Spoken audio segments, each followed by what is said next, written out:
Hello and welcome, football extremers. Welcome to the show that brings you all things football. I'm one of your hosts, Kwabena, and these are my co-hosts, part of the Extreme team, Nene and DJ. How's it, guys? Hello, football extremists. Welcome to another installment of Football Extreme. Yeah, welcome, football extremists, to another show. Hopefully, you enjoy it. Yes, we do hope you enjoy it. Now, guys, this weekend was crazy results. I mean, derbies happening everywhere. London derbies, Manchester derbies. We did speak about Manchester United painting the town red on Man City, stopping the blue wave to the title. But also, Tottenham Hotspurs winning the London. I don't even know if Crystal Palace is a derby game. You London teams, Arsenal supporters, you can tell us, do you see Fulham and Crystal Palace and West Ham as derby games? I don't know. Nen. Yeah, a few years ago, Arsene Wenger complained about the same thing. He said that there's too many London derbies. Yeah. And the problem with derbies is form goes out the window. So you're just playing against your rival, and that's where it ends. So if you, as a team you've mentioned, you've got Crystal Palace, you've got Chelsea, you've got Spurs, you've got Arsenal, you've got West Ham. That's a high number of games against your rival, and there's no guaranteed victories there. So yeah, those are derby games, man. Very, very tough games. And Arsene Wenger complained about them a few years ago, that there's just too many London teams, and there's too many derby games, and it makes it very difficult to plan where your victories are going to come from. Yeah. I still think it's probably just the smaller teams having a reason to look up to the big teams. They'll be like, oh, Arsenal's from London too, so they're our rival, so let's just raise our game. But it doesn't seem like Crystal Palace got that memo when they were playing Tottenham Hotspur, because Spurs came in there and just went on a romp. Gareth Bale finally showing his true colors. DJ, what's your analysis on Tottenham's 4-1 win over Crystal Palace? Gareth Bale it was 2 goals. It was a good day for Jose. 4 goals scored. Bale double. Kane with a contender for goal of the season. Yeah. And everything was going the way Tottenham would have wanted. They're happy. They got the win. 4 goals. They're climbing up the table. And Gareth Bale, as you said, he's slowly getting back to his best. So yeah, interesting to see how the rest of the season plans out for him at Tottenham. Yeah. Nene, what can you say about Gareth Bale? I mean, he came in on high expectations. Everyone thought he's just going to slot into the Spurs team, and he spent the whole season on the bench. And only now in the last 3 games is he getting starts, he's getting goals, he's looking like the Gareth Bale of just as when he started at Real Madrid. So what's your take on his performance of late and how he broke into the first team?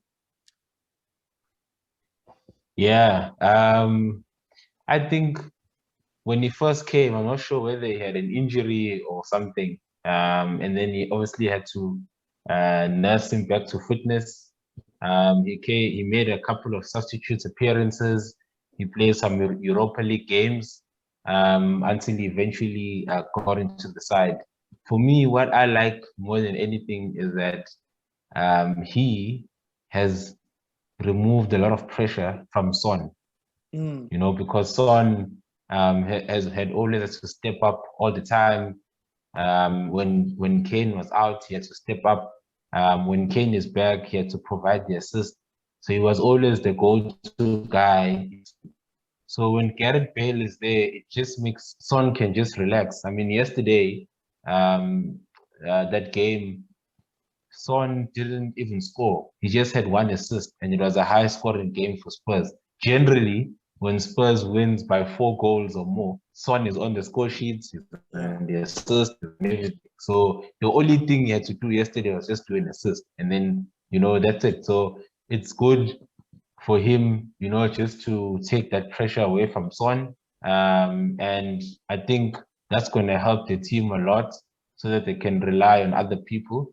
And Gareth Bale also has been doing a few assists for Harry Kane and vice versa. So the three of them have sort of found a good combination, good chemistry, and they can all, assist each other, take the pressure off one another. And I think that's what Spurs need to push on in the last few games of the season, and hopefully, the form for the three guys can get them into the top four.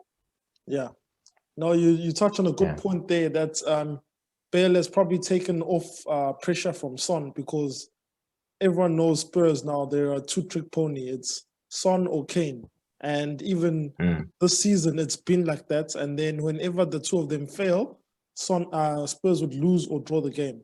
But now Bale has come at the right time. 10 games remaining, and everyone knows 10 games left is squeaky bum time. It's collect as many points as you can. Whoever slips, you guys are going to fall down the log. And Spurs seem like they're starting to roll again right at the right time.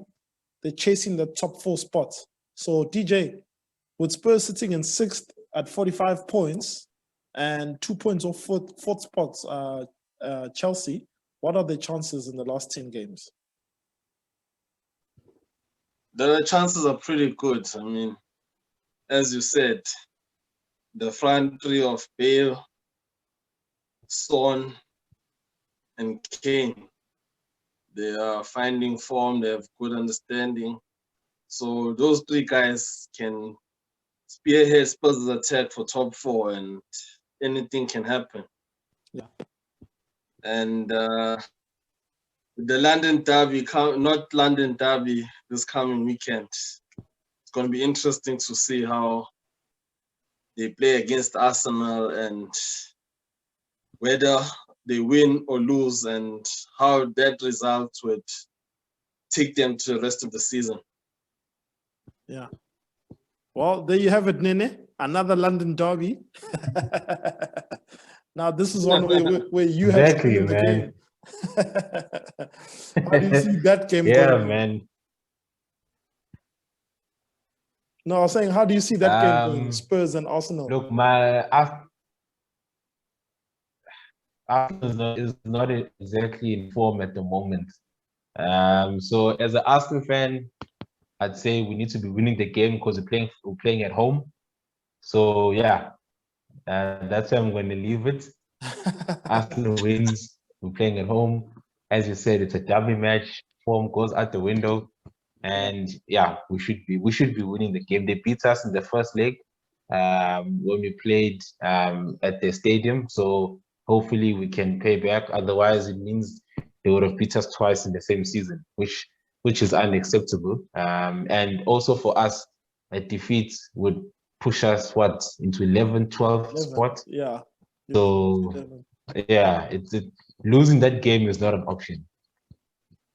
But in terms of Spurs, just like we were saying with Man United, they've got a mathematical chance of knocking Spurs. I mean, of knocking Leicester off the third spot, because they're only 8 points behind Leicester. So, and 9 points behind United in second.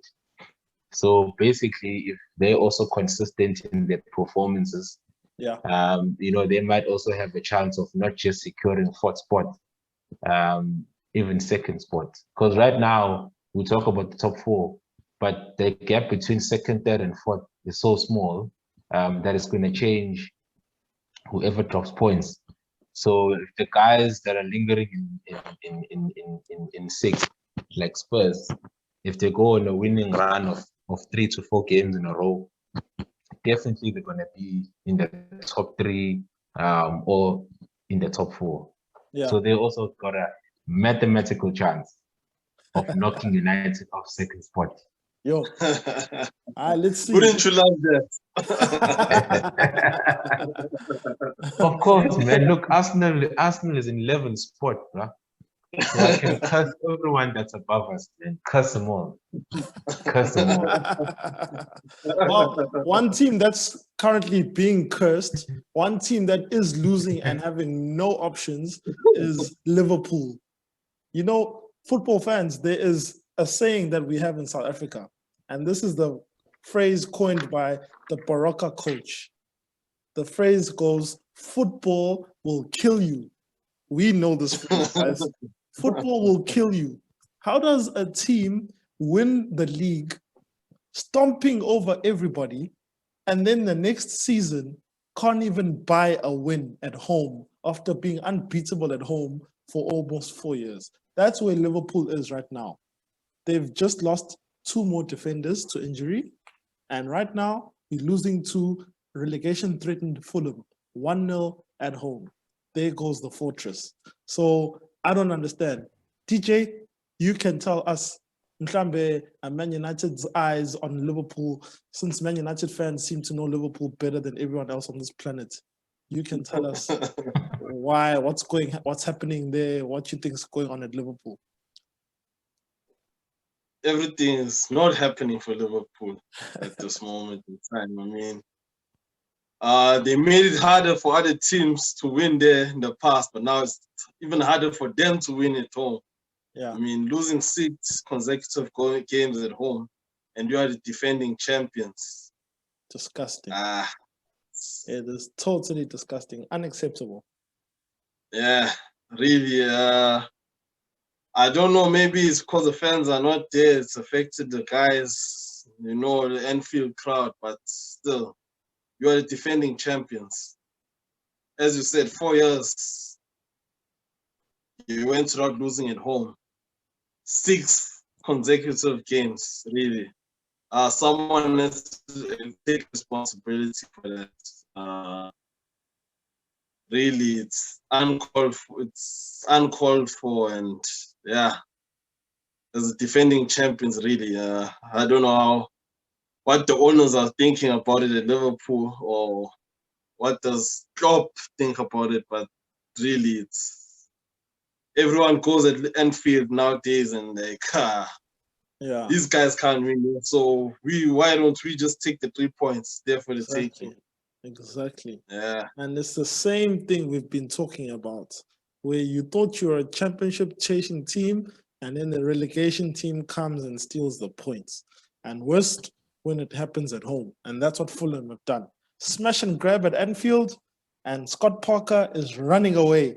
And he's running away from the relegation zone. Like I told you guys what would happen. Fulham, those guys, they're gone. And then what's happening at the relegation zone? You guys did say that Brighton's going to get sucked into this thing and Fulham would run away. Yeah, man. Look, when we had that relegation show, look, it seemed as if Fulham, the gap between was just too big for them, to survive the relegation. But I did say that Brighton does not have a team that's good enough for the Premier League. Yeah. So unfortunately, you were right in saying that they're going to get sucked in. They did get sucked in. The other team that we thought was going to get sucked in was Crystal Palace. And so far, they've been holding it tight there at the top. But with like 10 or so games to go, you never know whether they could get sucked in also. Yeah. But when I look at West Brom and Sheffield, they're not exactly doing anything that's going to make us think that Crystal Palace can also get sucked in, or Burnley. Those 2 teams are as good as gone. And if Fulham survives, Brighton goes in, I think that's where it ends. Yeah. It's highly unlikely that Burnley and Crystal Palace will get sucked into the race. But I'm 100% sure that Brighton is going down, and Fulham is staying. West Brom and Sheffield, they're already gone anyway. Yo, TJ, last words. Who's your bottom 3 going? Sheffield, West Brom, Brighton. Okay. I was tempted to say Newcastle because they're also not winning games and they keep sliding. They're just following Brighton downwards. And from those bottom 5 teams, only Fulham is getting the results. Because even if they lose, they are still playing well enough to suggest that they have a fight in them. So, yeah, Fulham stays, Brighton goes. Yep. Scott Parker, the man with ice in his veins. For the first time, I saw him celebrate a goal this season when they scored against Liverpool. Otherwise, every other game, he looks like he's got no emotions and he's just walking around like a man who knows something's about to happen. So Fulham is cooking something there. They are preparing the great escape. So let's see. So, well, football fans, that's been another edition of Football Extreme. I'm sure you guys have enjoyed it. Just leave comments there on who you think will get relegated, who you think will be making the top 4 after Man City and Man United. Let's hear your comments. Let us hear your voice. Otherwise, ciao for now. If you like our content, subscribe to our channel, and let's hear more from you guys in the comment section below. Cheers, everyone. Cheers. Yes.